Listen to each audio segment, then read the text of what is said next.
Assalamualaikum boys, this is your boy Vakas Masood and you're watching Overseas Paki Rider.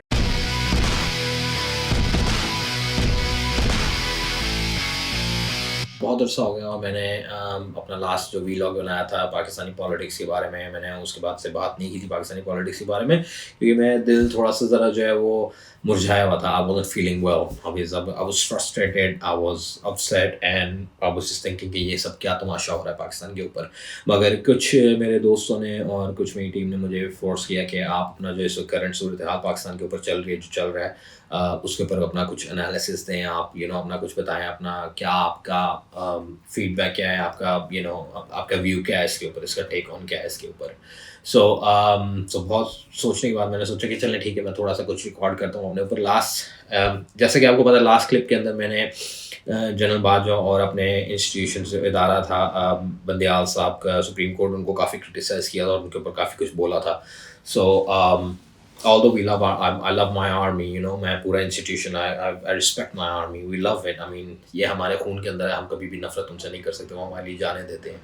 But मैंने बाजवा साहब को take on head to head लिया था और उसके ऊपर काफ़ी उनके ऊपर क्रिटिसाइज़ किया था. अभी भी मैं कुछ ज़्यादा इसके ऊपर बोलना नहीं चाहूँगा बाकी पॉलिटिक्स के ऊपर, बट मेरा एनालिसिस जो इस पाकिस्तान की सूरत है हाल और करंट सूरत सिचुएशन है उसके ऊपर होगा. First of all, many congratulations to Imran Khan for winning the by-elections, so जैसा कि आपको पता है. So coming back to the point, Bajwa की स्ट्रैटेजी के ऊपर मेरे दो व्यूज़ हैं. एक व्यू मेरा ये है कि मैं दोनों हाथों से बाजवा साहब को सलाम करना चाहता हूँ, सल्यूट करना चाहता हूँ, ठीक है, जो उन्होंने किया पाकिस्तान के साथ in a good way, in a positive way, and I am mind blowing.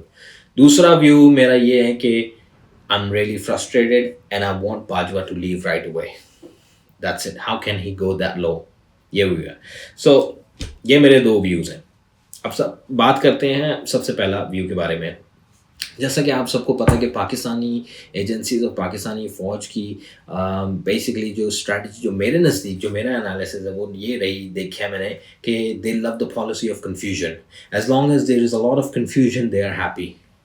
हर बंदा अगर कंफ्यूज रहे, बेशक वो पाकिस्तान के अंदर हो या पाकिस्तान के बाहर उनका दुश्मन हो, अगर हर बंदा कंफ्यूज रहे ना, तो they are really happy, that really suits them well. और आई थिंक यही पॉलिसी बाजवा साहब ने इस वक्त अपनाई हुई है और हमारी एजेंसीज ने अपनाई हुई है कि इस वक्त कन्फ्यूजन हर जगह फैली हुई है and nobody knows for certain कि क्या होने वाला है. Coming to my first point के आई फील लाइक मेरा दिल करता है कि मैं बाजवा साहब को खड़े होकर दोनों हाथों से सल्यूट करूँ कि वेल डन बाजवा साहब, ऑसम.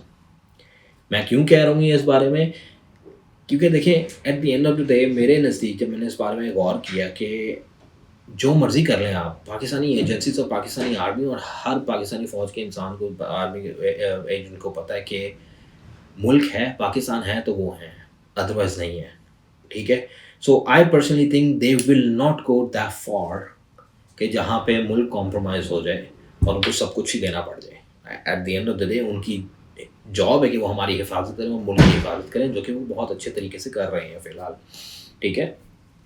और इसमें वो बहुत हद तक महारत हासिल कर चुके हैं कि उन्होंने कन्फ्यूजन की फ़िज़ा फैलाई, ठीक है. अब मेरे नज़दीक ये जो मैं क्यों बोल रहा हूँ ये बात, वो मैं इस वजह से बोल रहा हूँ क्योंकि देखिए, जो बाजवा साहब ने काम किया ना, वो आज से पहले किसी ने काम नहीं किया. वो क्या किया है पाकिस्तान के साथ, उन्होंने पाकिस्तान को जिस तरह बेदार किया ना, पाकिस्तानी कौम को, वो आज से पहले मैंने कभी भी नहीं देखा. पाकिस्तानी कौम को इतना बेदार कभी भी नहीं देखा. ऐसी उन्होंने डिवीज़न पैदा की है, एक ऐसी क्लैरिटी पैदा की है डिवीज़न की बाजवा साहब ने, कि अब सब कुछ खुल के सामने आ चुका है. एक तरफ आपके वो लोग हैं जिन्होंने अपना ज़मीर बेचा हुआ है, जो people who have sold their souls to the devil, जो गुमराह लोग जिनको मैं बोलता हूँ, वो क्लियरली आपको नज़र आ रहे हैं. सब क्लियरली, पहले तो शक शुबा होता था ना, अब आपको क्लियर कट नज़र आ रहे हैं. दूसरी तरफ वो लोग हैं जो हक का साथ दे रहे हैं, जो एक चेंज चाह रहे हैं और जो सच के साथ खड़े होके तब्दीली चाह रहे हैं कि that's it, we are done with this system. ऐसी डिवीज़न पैदा हुई है इस वक्त यहाँ पे कि सच और बातिल साफ साफ नज़र आने लग गया. उसमें वॉज इनका बहुत बड़ा किरदार है. जाते जाते मैं यही कहूँगा कि बाजवा ने आखिर किस्म की स्ट्रैटेजी की है कि अगर वो रजीम चेंज हुआ भी है, उसको उन्होंने ऐसा ज़बरदस्त तरीके से यूटिलाइज़ किया है मेरे नज़दीक कि पूरी कौम को उन्होंने खड़ा करके रख दिया और ऐसा कर दिया कि देख, जो कहते हैं ना, तीर पूरा पीछे तक ले जाके बस यूं करने की देर है, इन्होंने छोड़ा नहीं और अवाम सड़कों पे। ठीक है, वो उस हद तक अवाम को पुश कर रहे हैं, इस हद तक वो पुश कर रहे हैं कि अवाम अब निकलेगी और अवाम इन लोगों को देख चुकी है, इन सब को। उसमें आपके मीडिया के चैनल्स के मालिकान तो छोड़ें, इनफैक्ट आपके जर्नलिस्ट आ गए हैं, उसमें आपके ऑल पार्टीज़, ये पीडीएम, मौलाना फजलुर रहमान वगैरह, आपने इनको देख लिया होगा कैसे ये एक दूसरे के साथ मिल गए हैं सारे, सब के सब हवाम में इमरान खान ने नंगे, इमरान खान कह रहा हूँ सॉरी, बाजवा साहब ने नंगे करके आप लोगों के सामने खड़े कर दी कि there you are Pakistani people, these are your people who sell their soul and who make these assets and who run away. अब इसके बाद आप ये मत कहिएगा कि हाँ ये बंदे के बारे में हमें कोई शक था, नहीं। इन सब को बाजवा ने नंगा खड़ के पूरा, Bajwa on the other hand, Imran Khan का मैं इसलिए भी क्रेडिट नहीं दे रहा कि इमरान खान तो काफ़ी देर से जद्दोजहद कर ही रहा है इस मामले में, बता ही रहा है, मगर क्या उसका वो इफ़ेक्ट पड़ रहा था पाकिस्तानियों पे? मेरे नहीं ख्याल से पड़ा था, क्योंकि पाकिस्तानी इमरान खान के ज़माने में भी यही बोलने लगे थे, महंगाई हो गई जी, देखें कैसे आम आदमी गुजारा करेगा, ये है तो वो है तो वो है। उसका हल यही था जो बाजवा ने ये किया। बाजवा साहब ने चंगा डंडा दिता सारिਆਂ ਨੂੰ, सीधे हो जाओ सारे। ऐसे ही किया है पाकिस्तानी अवाम के साथ। कब पाकिस्तानी अवाम नहीं रोती? हर वक्त तो रोती रहती थी। अनग्रेटफुल पीपल हैं हम लोग, रोना हमारे नसीब में था, बस ये मर गए, लुट के बर्बाद हो गई, ये वो। सो मेरे नज़दीक जो इनकी जो स्ट्रैटेजी इन्होंने अपनाई है कि we will push you, Pakistani भी इन लोगों को इतना पुश करो, इतना दीवार से लगाओ, इतना दीवार से लगाओ कि वो रिएक्टिव फोर्स बने और वो धक्का दे के निकले। क्योंकि eight the end of the day revolution जब आती है तो वो ऐसे ही आती है, वो मांगती है खून, वो मांगती है कुर्बानी।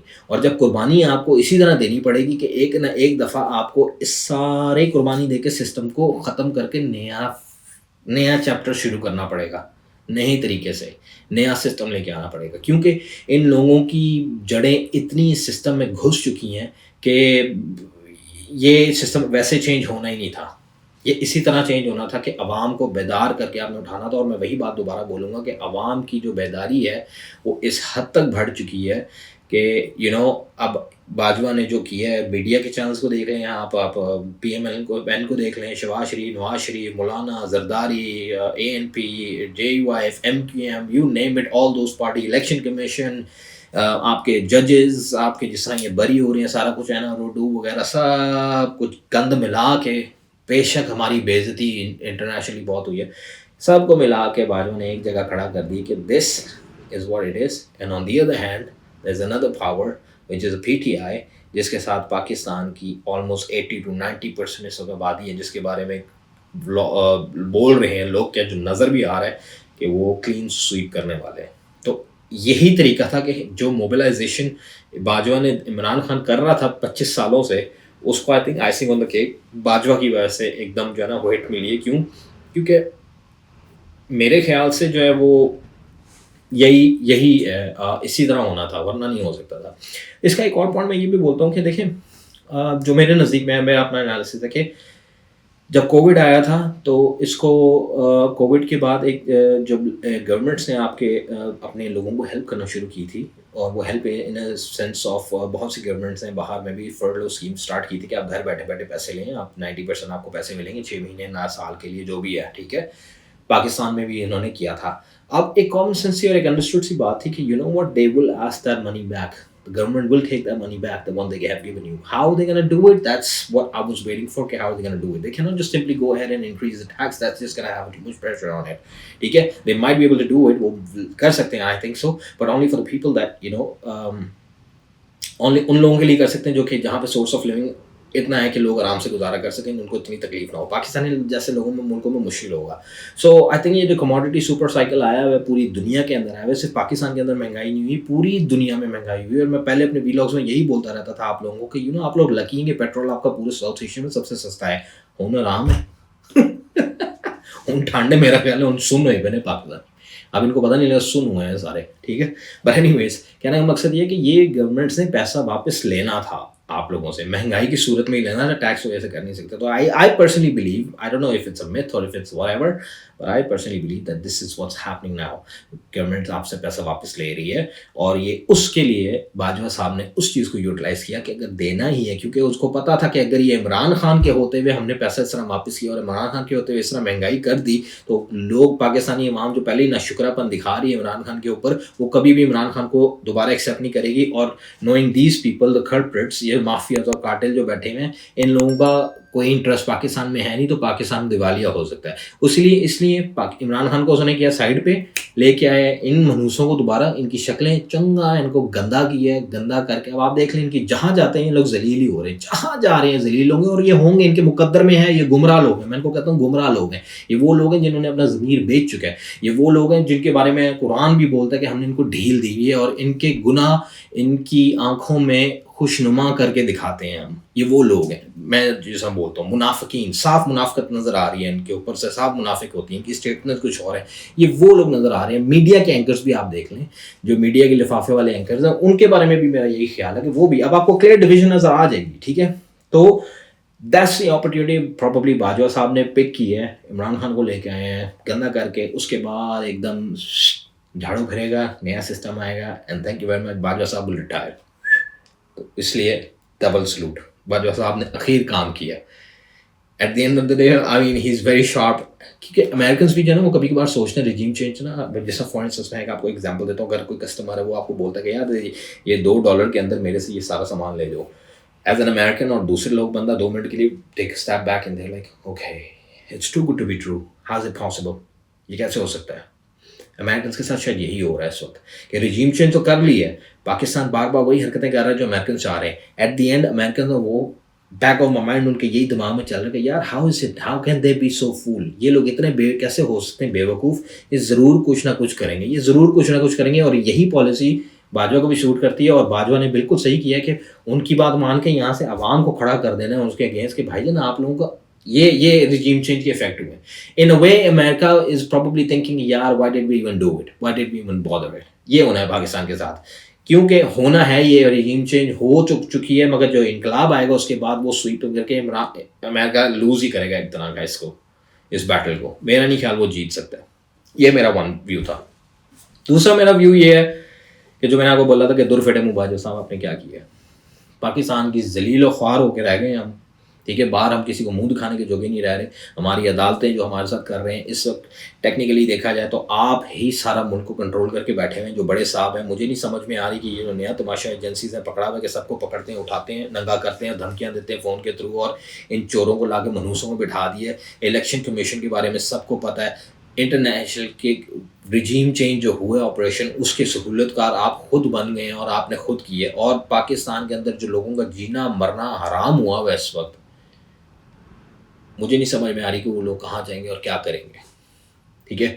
हर बंदा इस वक्त खड़ा हो गया। आप ये देख लें, अंदाज़ा लगा लें कि इस हरकत की वजह से फ़ौज को कितना बड़ा, आप एज एन इंस्टीट्यूशन की बात कर रहा हूँ, कितना बड़ा डेंट पड़ा है, कितना बड़ा डेंट आपने मारा है कि एक तरफ आप फ़ौज को, जो रोमांस था पाकिस्तानियों का फ़ौज के साथ, वो रोमांस ख़त्म हो गया। जो अरूज आपने देखा था वो ख़त्म हो गया। अब मैंने उस दिन अपने दोस्त से बात करता, उसने कहा था यार पाकिस्तान में लाहौर में मेन बुलेवार्ड पे फ़ौज के सैलाब के लिए कैंप लगा हुआ है। यकीन मानो 1.5 दिन से मैं देख रहा हूँ, सिर्फ पानी की बोतलें आधी पड़ी हुई हैं और कुछ भी नहीं आ रहा। साथ ही अगर आप इमरान खान का देख लें तो वहाँ पर इमरान रियाज खान को देख लें, जो आपका वो वीलॉग है, जो जर्नलिस्ट है, उसको धड़ दे रहे हैं लोग, आंखें बंद करके दे रहे हैं। इतना बड़ा डेंट पड़ा। अब फौजी को देख के अब लोगों की वो इज्जत नहीं रही। अब लोग कहते हैं यार कर लो जो करना है, फौज ने भी देख लिया हमने क्या करने ने। आपका काम था मुल्क की हिफाजत करना, आपका काम था हमारे मुल्क को सेव करना। आप दुआ करें कि हम लोग ये दुआ करें कि हमारी न्यूक्लियर एसिड्स के ऊपर आप लोग कुछ कॉम्प्रोमाइज़ ना करवा दें हमसे। मुझे तो सिर्फ इस चीज़ की डर लगा है, और मेरे साथ साथ बहुत से लोगों को ये डर लगा हुआ है कि आपने डिफ़ॉल्ट कर देना मुल्क को। अभी भी आप देख लें, अगर आपके जो सारे दोस्त मुल्क ममालिक है जिन्होंने आपको रिजर्व में पैसे रखे हुए हैं, जो आपको 7.3 बिलियन आपके रिजर्व रखे हैं, अगर वो आपसे पैसे मांग लेते तो मुल्क तो डिफ़ॉल्ट है, आपका मुल्क डिफ़ॉल्ट है। अभी मैं न्यूज़ सुन रहा था इमरान रियाज खान वगैरह की भी, और वैसे भी कितनी 100 के करीब आपकी LC स्पोर्ट के ऊपर खड़ी हुई हैं, जिनको खोलने ही नहीं दिया जा रहा। क्यों? क्योंकि डॉलर मुल्क से बाहर नहीं जाने देना। 2 मिनट के लिए अंदाज़ा लगाएं, एक्सपोर्टर कहाँ जाएगा, सरमायाकार कहाँ जाएगा? जब एकदम वो LCs खोलेंगे तो डॉलर ने शूट करना है, तो मार्केट स्टेबलाइज नहीं होगी। एक ही हल है, इलेक्शन कराएं। और इलेक्शन के अंदर आप लोग धड़ाधड़ धांधली करवा रहे हैं। कमाल कर दिया आपने, इलेक्शन कमीशन को भी होश नहीं है, अदालतें भी सोई पड़ी हैं, हमारी आवाम इस वक्त इस कदर तंग आई हुई है कि यहाँ पे किसी वक्त भी इनकलाब आ सकता है और लोगों ने वाकई सड़कों पे अदालतें लगानी है। और जो रोमांस आर्मी कहना है, इस बार लोगों ने आर्मी से भी लड़ जाना है। और वो हमीद गुल का एक क्लिप मैंने देखा था कि वो बोलता था कि डरे उस वक्त से जब पाकिस्तानी अवाम पाकिस्तानी फ़ौज के सामने आके खड़ी हो जाएगी, पाकिस्तानी अवाम को नफ़रत होना शुरू हो जाएगी अपनी फ़ौज से, वो फ़ौज के लिए सबसे ज़्यादा डैमेजिंग हो। और ये जो काम हो रहा है वो बाजवा साहब आपके दौर में हो रहा है कि लोग नफ़रत करना शुरू हो गए हैं फ़ौज से एज एन इंस्टीट्यूशन। हमारी फ़ौज हमारा फ़ख्र है, हमारी फ़ौज हमारे जवान हमारे सब कुछ है हमारे लिए। आप लोगों का काम हिफाजत करना है, आप लोगों का काम प्लॉटें बनाना नहीं है। डिफेंस देख लें आप, लाहौर का पूरे इंडिया के बॉर्डर तक पहुंच गया, वो फेज़ 11 12 ख़त्म ही नहीं होने का आ रहा है यार नाम। बाकी जनरल्स को आप देख लें, कहाँ गए हैं आपके पुराने जनरल। जब तो मैं बड़ा हो रहा हूँ, जनरल कियानी साहब थे, जनरल कियानी साहब ने अपना कोई आइलैंड लिया है। उसके बाद मुशर्रफ साहब है, मुशर्रफ साहब दुबई बैठे हुए हैं। राहील शरीफ को देख लें, वो सऊदीया पहुंचा हुआ है। तो अभी आपका भी देख लेंगे, आपका भी सुना है बेल्जियम में है, आपने भी रिटायर होकर उधर ही जाना है। कोई ऐसा जनरल मैंने अभी तक नहीं देखा जो कि हमारी पाकिस्तान की अपनी ज़मीन में ना हो, कि प्रेफर किया हो कि यार ठीक है मैं यहाँ अपनी ज़मीन में रिटायर होकर रहूँगा, पाकिस्तान अपने मुल्क में। सब उठते हैं बाहर निकल जाते हैं, सब उठते हैं बाहर निकल जाते हैं। क्यों? वाई? I don't understand. तो अगेन ये मेरा दूसरा पॉइंट ऑफ व्यू था कि आपने जो किया है, आपने जो ताकत का इस्तेमाल कर रहे हैं, जुल्म का इस्तेमाल कर रहे हैं, याद रखिएगा जुल्म कभी भी कामयाब नहीं रहता। मरना हर किसी को है, एक ऊपर सबसे बड़ी ताकतवर ज़ात बैठी है। क्या लेके जाएंगे अपने अकेले शख्स के लिए? क्या मुल्क को दाव पे लगा देंगे? क्या होगा? आपका सर झुकेगा, मगर 22 करोड़ अवाम का क्या बनेगा? आप कहेंगे यार मुझसे गलती होगी, I shouldn't have done that. What about the 22 million people of this country? Think about it. Please. ये मेरा दूसरा व्यू था, दूसरी साइड थी। So again, congratulations to Pakistan Army and agencies that माशाल्लाह कन्फ्यूजन की पॉलिसी जो है वो उनकी शुरू से ज़बरदस्त रही है। सो ये दो मेरे एनालिसिस थे, ये दो मैं कभी कभार सोचता हूँ, कभी मैं इधर हो जाता हूँ, कभी मैं उधर हो जाता हूँ। तो मैं ठंडा होता हूँ तो मैं इधर सोचता हूँ, कभी मैं उधर सोचना शुरू हो जाता हूँ। बाकी रह गई इमरान खान की बात। इमरान खान बॉस आ रहा है और इमरान खान स्वीप करने आ रहा है। और ये जो NRO 2 मिला ना इनको, इनकी हलक से निकल गई, ये पैसा वापस आएगा। मेरे से लिख लीजिएगा आप आज की बात। नहीं, मौत तो है इनके लिए, कितना का कमा लेंगे। जाओ यार कमा लो, देख लेते हैं। Pakistan will survive, Pakistan I think will bounce back from this if we can survive this. If we survive this I think Pakistan will bounce back. Pakistan will bounce back. How is gonna bounce back? अगर again division आ गई, हक और सच के साथ खड़े रहे हम और हक के साथ मेहनत की, किया सब कुछ, तो इंशाल्लाह we can bounce back. Otherwise अगर यही लोग दोबारा आपके मारूसी चेहरे देखते रहे, आप लोग सब कुछ करते रहे, तो मेरा नहीं ख्याल फिर हमारा मुस्तकबिल कोई अच्छा है। बाकी मीडिया के लोगों को तो आपने देख ही लिया जिस तरह के वो बिके हुए सारे। सो अगर यही वाले डिपेंड करता है कि कौन सी साइड भारी रहेगी आपकी। बातिल भारी रह गया तो गया पाकिस्तान, हक सच साथ रह गया, जो कि 80% 90% लोगों को मैं देख रहा हूँ जिस तरह बेदार हुए पड़े हैं, they want to do something good. तो इंशाल्लाह पाकिस्तान के बाउंस बैक। बाकी इंटरनेशनल फ्रेंड्स आप लोगों के साथ ही हैं, सब ओवरसीज़ पाकिस्तानी भी हैं। सो इंशाल्लाह विल डू। तो होपफुली मेरा एनालिसिस था। आप लोग प्लीज़ कमेंट करके बताइएगा कि आप लोगों को कौन सा व्यू बेहतर लगा है और आप लोग क्या समझते हैं कि ये वाला व्यू बेहतर था या वो वाला व्यू बेहतर है, और किस डज इट मेक सेंस और नो, कि आप लोगों को समझ। मेरे ख्याल से ये बात आप लोगों को समझ में आई, क्या मैं ही ऐसा सोचता हूँ या आप लोग भी शायद ऐसा सोच रहे हो, आप कौन से व्यू के साथ हैं। एनीवेज अब तक के लिए इतना ही। अपना ख्याल रखिएगा, अपने इस चैनल का भी ख्याल रखिएगा। Don't forget to like and subscribe. Comment करके ज़रूर मुझे बताइएगा, फीडबैक ज़रूर दीजिएगा कि आप लोग इस बारे में क्या सोच रहे हैं। अब तक के लिए इतना ही। अपना ख्याल रखिएगा। Thank you very much. अल्लाह हाफिज़। पाकिस्तान जिंदाबाद।